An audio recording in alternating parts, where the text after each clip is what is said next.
Hello everyone, welcome back to our channel. So in this video, I'm gonna show you that how you can get the new update on Instagram application. But before moving forward, make sure to like the video and subscribe to our channel. And now let's begin.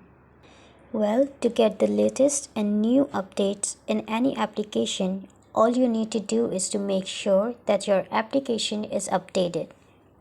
So I'm just gonna open my Play Store app and then search for Instagram application. Now here you can see this update button. That means my Instagram application is not in updated version right now. So tap on update. Now once your app is updated, open your app and then you will automatically get all the latest and new features on your application.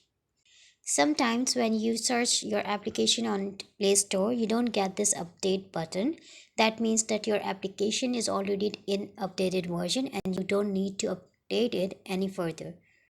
So everyone, this is how you get the new update on Instagram. Hope you found this video helpful. Thank you.